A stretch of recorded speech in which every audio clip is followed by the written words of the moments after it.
Slavă lui Dumnezeu stă în ascunderea lucrurilor, iar slavă împăraților stă în cercetarea lucrurilor. Proverbele 25, versetul 2. Dumnezeu să te binecuvinteze. Ce ascunde dușmanul tău? Când vorbesc de dușman, nu mă refer neapărat la o persoană. Poate să fie împrejurare, poate să fie un context, poate să fie mai multe persoane. În Geneza 37, Biblia zice așa,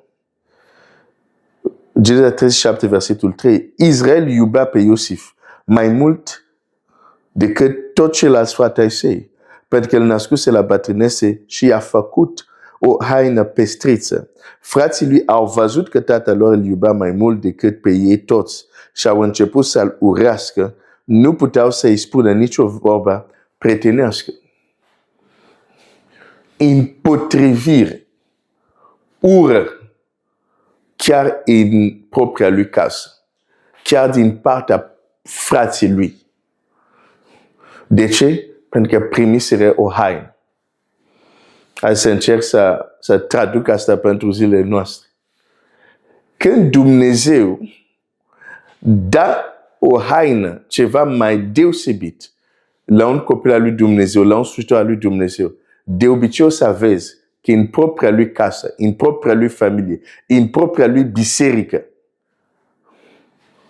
unii îl voi urâ și îl voi combate. Astea sunt realități spirituale.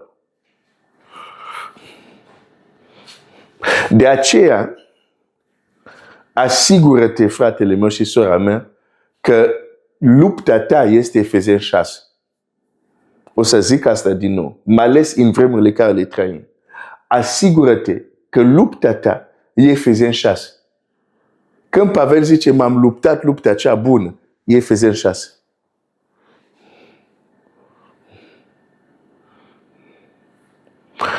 Lupta lui nu a fost să se luptă cu oameni, să urească oameni, să se împotrivească oamenilor. Nu asta a fost lupta lui Pavel. De aceea, hai să-ți dau un sfat. Dacă ești într-o adunare, când mă refer la adunare, nu mă refer la biserică, mă refer la adunare de oameni, adică sunteți 2, sunteți 3, sunteți 4, sunteți 5 sau 100, nu contează. Și sunteți focalizat, concentrați, să discutați cum să distrugeți și să vă împotriviți unui om. Nu contează că acea adunare e plin de creștini. Ești în mare pericol. Ești în mare pericol. Pentru că nu am văzut oamenii al lui Dumnezeu să vină împreună pentru a discuta cum să distrugă un om. Cum să pune bețe în roate în viața unui om.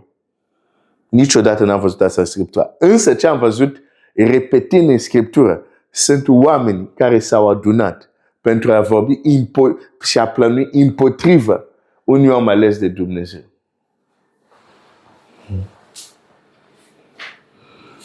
Deci ai mare grijă să nu fii tras într-o astfel de capcan. Lupta ta e Efeseni 6.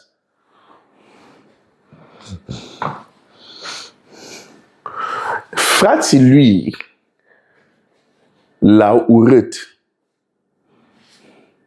Și vedem mai jos că au zis așa.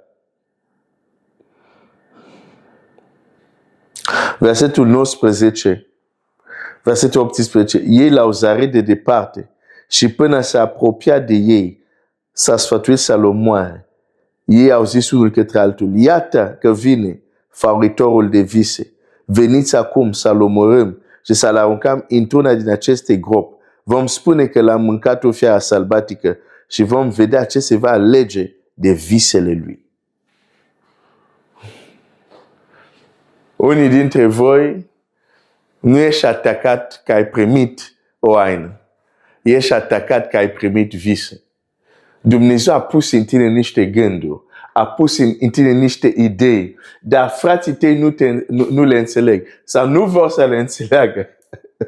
Pentru că acele vise, acele idei te pun într-o poziție superioară și atunci te vor ataca. Când vorbesc de frații tăi, nu neapărat frații tăi de sânge, poate să fie și frații tăi de unde te rogi.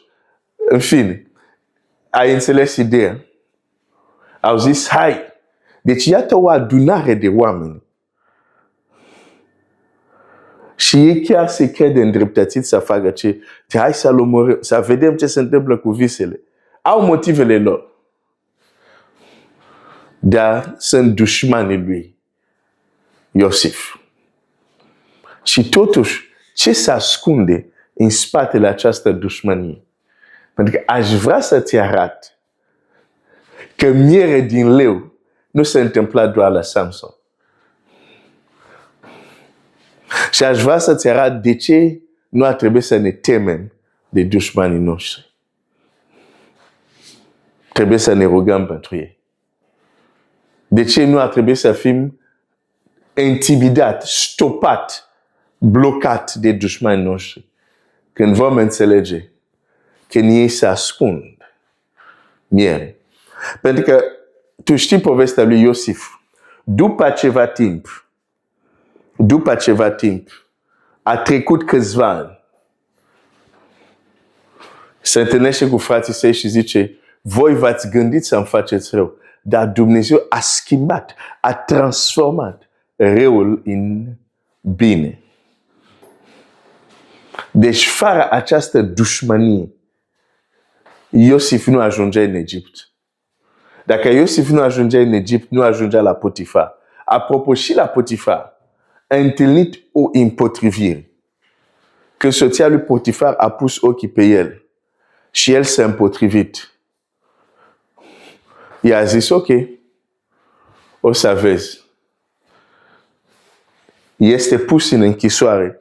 Ea l-acuză fals, este pus în închisoare. Și din nou poți să spui, dar ce nedreptate. El nu a făcut nimic.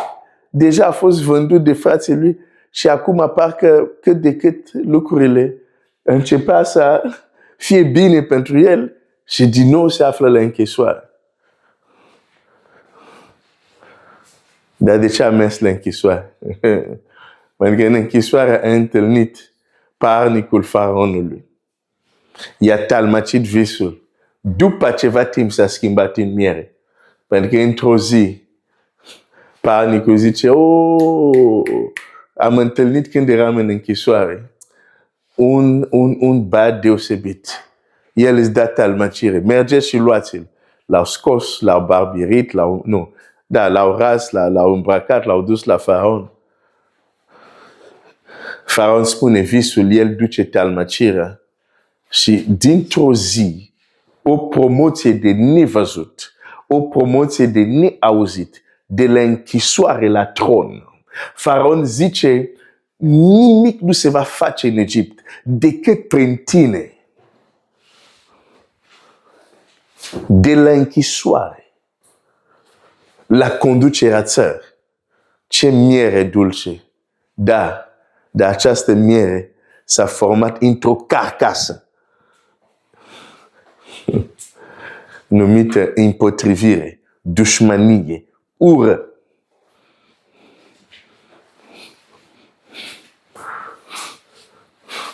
Poate mă ascult în această dimineață și chiar ura, dușmania vine exact de la persoana care ți-e mai apropiată. Poate vine de la soț, poate vine de la soție.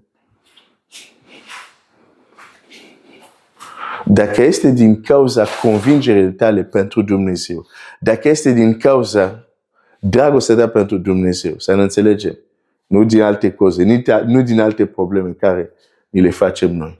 Dacă este pentru Dumnezeu, dacă este pentru că îl iubești pe Dumnezeu, dacă este pentru că vrei să faci voia lui Dumnezeu, dacă este pentru că vrei să te apropii de Dumnezeu, nu te descuraja. În spatele acestei dușmanii, în timp o să fie o miere. Nu știi ce formă va avea această miere, dar va fi miere dacă tu rămâi credincios lui Dumnezeu.